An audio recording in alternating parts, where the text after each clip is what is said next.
हरियाणा में विधायक, मंत्रियों और किसानों में टकराव बढ़ने के पूरे आसार नजर आ रहे हैं। किसानों का विरोध झेल रहे विधायक, मंत्री और पदाधिकारी अब जनता के बीच जाएंगे। बीजेपी कोर कमेटी की बैठक में यह बड़ा फैसला लिया गया। सार्वजनिक कार्यक्रमों में हिस्सा लेंगे विधायक, मंत्री और पदाधिकारी। 14 अप्रैल को बाबा भीमराव अंबेडकर जयंती से बड़े स्तर के कार्यक्रमों का आगाज होगा। 14 अप्रैल को हरियाणा बीजेपी हर जिला मुख्यालय पर कार्यक्रम करेगी। जिला अध्यक्षों की बैठक में भी इस पर अंतिम मुहर लग चुकी है। पहले से ही टकराव तेज है और ये टकराव और ज्यादा बढ़ने के आसार अब नजर आ रहे हैं।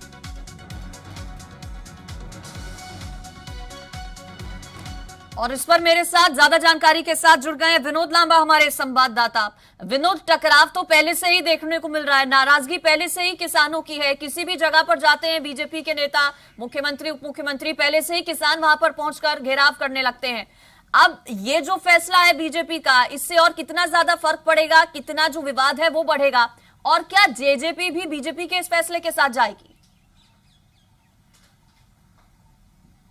देखिए, 14 तारीख का जो कार्यक्रम बताया जा रहा है, जिसकी जानकारी हमें सूत्रों से मिली है, ऑन कैमरा किसी ने भले ही ना कहा हो, लेकिन ये राष्ट्रीय स्तर का कार्यक्रम है। और राष्ट्रीय स्तर के बाबा भीमराव अंबेडकर की जयंती के इस उपलक्ष्य में जो केंद्र से कहें या फिर कहें बीजेपी आला कमान से जो कार्यक्रम बने हैं, उसी का जो एक्सटेंशन है हरियाणा बीजेपी फॉलो करेगी।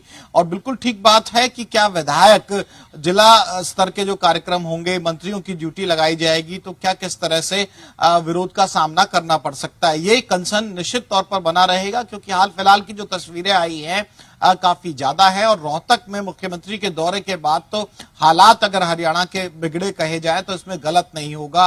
सांसद नायाब सिंह सैनी की गाड़ी पर हमले की बात हो, या पानीपत में ओपी धनखड़ के कार्यक्रम, जो कि हरियाणा बीजेपी अध्यक्ष है, उस दौरान भी किसानों की मूवमेंट रही। सिरसा से भी कल खबर आई, जिस तरह से एक एचएलपी के विधायक हैं गोपाल कांडा और सुनीता दुग्गल एक पालिका चुनाव के लिए पहुंचे थे, वहां भी जिस तरह के खबरें आई विरोध की, तो ये देखने वाली बात है कि आखिर इसे मेंटेन किया जाए, कैसे किया जाएगा। 14 तारीख का कार्यक्रम राष्ट्रीय स्तर का है। हरियाणा बीजेपी उस कार्यक्रम को, बाबा भीमराव अंबेडकर जयंती को मनाने के लिए अपने जिला स्तर पर कार्यक्रम करना चाहती है, लेकिन उसके साथ ही ये कंसर्न पुलिस डिपार्टमेंट का भी रहेगा। और एक महत्वपूर्ण बात यह है कि भारतीय किसान यूनियन के हरियाणा अध्यक्ष गुरनाम सिंह चंडूनी भी लगातार अपील कर चुके हैं कि सोशल मीडिया पर आकर कोई भी किसी विरोध के लिए आह्वान ना करे। संयुक्त किसान मोर्चा की तरफ से जो दिशा निर्देश दिए जाएं, उनको फॉलो किया जाए। और चढ़ूनी की तरफ से कल एक और बात कही गई थी, अगर विरोध करना है निश्चित तौर पर हम,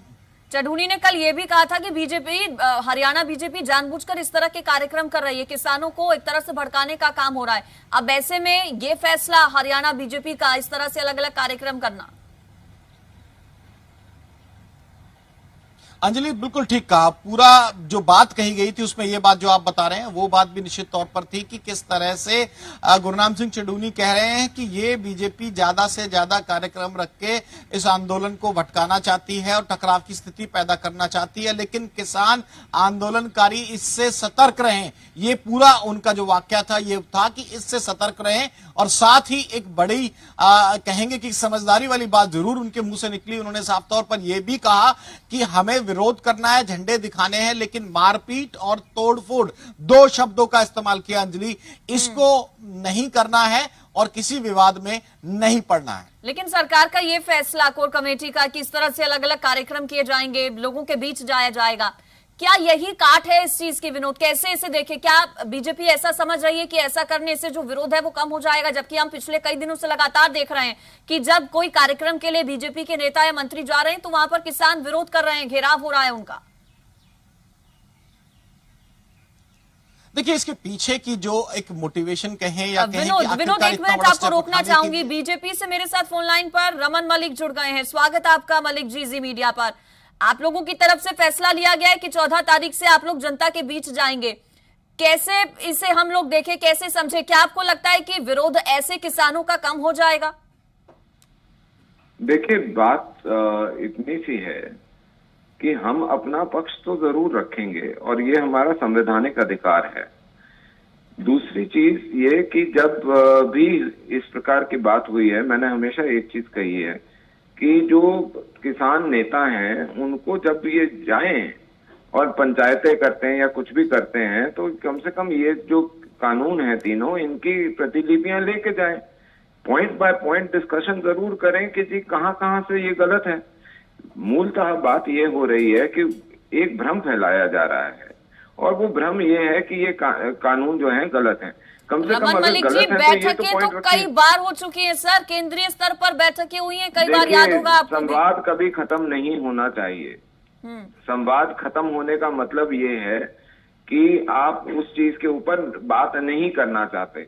हम संवाद करना चाहते हैं। आप उपद्रव मचाएंगे, आपने जिस तरीके से करा वो चाहे वो मुख्यमंत्री जी की बात हो या दूसरे समय पे हो, वो एक गलत प्रथा आप चला रहे हैं। आप स्ट्रैटेजी क्या रहेगी रमन मलिक जी आपकी? चूंकि आप कह रहे हैं बातचीत का दौर जारी रहना चाहिए, लेकिन किसान तो मानने को तैयार नहीं है ना, आप लोग समझा भी नहीं पा रहे हैं उन्हें किसी भी तरह से। देखिए, उपद्रव मचाने से किसी चीज का सॉल्यूशन नहीं होता। मेरे साथ विनोद लांबा भी है, मेरे सहयोगी, वो भी आपसे एक सवाल करना चाहते हैं। विनोद। मलिक साहब, जो 14 तारीख के कार्यक्रम की जानकारी हम दे रहे हैं, हालांकि ऑन रिकॉर्ड आकर किसी ने नहीं कहा, लेकिन पुख्ता तौर पर ये कार्यक्रम तय हो चुके हैं। बाबा भीमराव अंबेडकर की जयंती के कार्यक्रम है।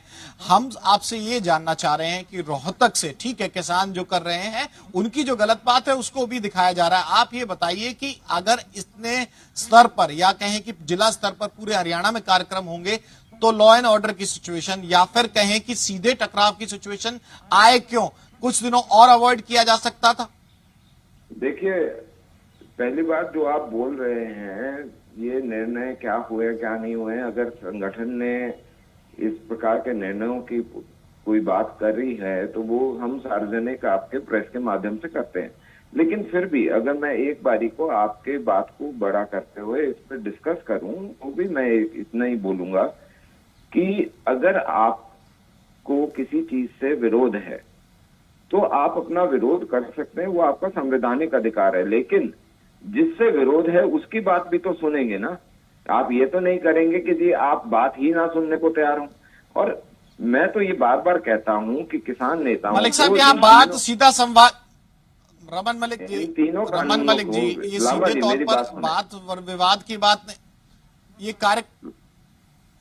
लांबा जी, ये जो कार्यक्रम है ये अलग है। बात जो है ट्रेंड जो हरियाणा में, आप मेरा सवाल तो सुनिए, आप मेरा सवाल सुनिए कि जो ट्रेंड चल पड़ा है कि कोई भी कार्यक्रम होता है पार्टी स्तर पे या सरकार की तरफ से, वहां किसान आंदोलनकारी काले झंडे लेकर पहुंचते हैं। मेरा सवाल ये है कि इस तरह अगर पूरे प्रदेश में करेंगे तो टकराव की स्थिति और ज्यादा बन सकती है। संगठन अपना काम जरूर करेगा, उसमें कोई दो राय नहीं है। हमारे जो निर्धारित कार्यक्रम हैं, चाहे वो हमारे, ठीक है रमन मलिक जी, मेरे साथ कांग्रेस पार्टी से सुरेश जी भी जुड़ गए हैं। सुरेश जी, आपका स्वागत है जी मीडिया पर। आपका रिएक्शन इस पर? 14 तारीख से हरियाणा बीजेपी कार्यक्रम अलग अलग करने जा रही है, किसानों के बीच, जनता के बीच जाएगी। क्या इससे टकराव की स्थिति और ज्यादा नहीं पैदा होगी? क्या लॉ एंड ऑर्डर पर बात नहीं आएगी इससे? मैं आपका नाम जान सकता हूँ? मैं अंजलि। अंजलि जी, मैं सबसे पहले टकराव की स्थिति जैसे आपने भांपी है उससे सहमत होते हुए यह बात भी आपको बताना चाहता हूं कि इससे भाईचारा खराब करने की साजिश भी रच रही है बीजेपी पार्टी और ये हरियाणा और केंद्र की सरकार। भाईचारा इसलिए खराब करने की कोशिश है क्योंकि ये बाबा साहब अम्बेडकर के नाम से जो प्रोग्राम सुरेश जी, मेरे साथ मेरे सहयोगी विनोद भी हैं, वो आपसे एक सवाल करना चाह रहे हैं। विनोद जी, बोलिए विनोद जी। सुरेश जी, आप एक बात को समझिए कि आप तो आपके प्रदेश अध्यक्ष हैं, वो एलानाबाद चले जाएं, चुनाव की तैयारी कर लें और तमाम कार्यक्रम कर लें। सरकार ये कहती है, बीजेपी की तरफ से कहा जाता है कि कांग्रेस अपने कुछ कार्यकर्ताओं को किसान के रूप में भेज के हमारा जबरदस्ती विरोध कराती है। तो ये तो आप लोग तो कहीं भी मूवमेंट करते रहिए, सरकार को और बीजेपी को नहीं करने देंगे। आप लोग अपने कार्यकर्ता भेज देते हैं। आप लोग ये आरोप लगा रही है बीजेपी और सरकार आप पर। नहीं, बीजेपी जो आरोप लगा रही है, कांग्रेस पार्टी इस मोमेंट में शांतिपूर्ण तरीके से किसानों के साथ है और किसान ठीक है सुरेश जी और रमन जी, मेरे साथ किसान नेता हरिंदर भी जुड़ गए हैं फोन लाइन पर। हरिंदर जी, क्या तैयार हैं बातचीत के लिए? हरियाणा बीजेपी जनता के बीच जाएगी, किसानों के बीच जाएगी, आप लोग तैयार हैं? स्वागत करेंगे। हम तो कह रहे हैं जो किसान है, असली किसान है, वो दिल्ली के बॉर्डरों पर बैठा है, आए हमारी हिमायत करें, बैठे सभी किसानों के लिए बैठे हैं, सभी किसानों का फायदा है। ये बिल वापस करवा दे, ये किसानों में जाने की जरूरत नहीं इनको। ये क्यों नहीं आ रहा है? रमन जी सुना आपने अरिंदर जी को, वो ये कह रहे हैं कि दिल्ली बॉर्डर पर जाइए ना, आप वहां पर बातचीत कीजिए किसानों से। काले कानून है, उनको देखिए, वापस करवाएं। बॉर्डर पर बैठा किसान नहीं है। प्रदेश के अंदर बहुत सारे किसान हैं और मूलतः किसानी पे निर्धारित प्रदेश है। मैं आज भी आपको, हरिंदर जी को भी बड़े स्पष्ट रूप से बोलता हूं कि सरकार संशोधनों के लिए हमेशा तैयार है, लेकिन इस तरीके से हठधर्मी करने का कोई फायदा नहीं है। अगर आपको ये लगता है कि ये तीनों गलत हैं तो फिर तो आपको सुप्रीम कोर्ट में जाना चाहिए। देखिए, हम संवैधानिक तरीके से और पार्लियामेंट्री लैंग्वेजेस यूज करते हुए अपना काम करना चाहिए। आप अपना प्रदर्शन कर सकते हैं, बिल्कुल करिए, हम अपनी बात रख सकते हैं, हमारे को रखने दीजिए। क्योंकि जिस प्रकार से कुछ लोगों ने आपके बीच में घुस के ये एक पहचान बनाने की कोशिश करी है कि ये किसान नहीं, ये उपद्रवी हैं, तो वो जो है ना उसको छोड़िए। किसान कभी भी ये नहीं कहता कि जी ये हिंदू है, ये मुसलमान है, जबकि रजोवाल जी ऐसा कहते हैं। मैं ये समझना चाहता हूं आपसे कि जी अगर सरकार आपके साथ एक बारी को मान लीजिए कि गांव-गांव जाके अपना पक्ष रखती है तो आपको उसमें कोई परेशानी है? हमें चलिए। कोई परेशानी नहीं, सरकार ने उसका विरोध।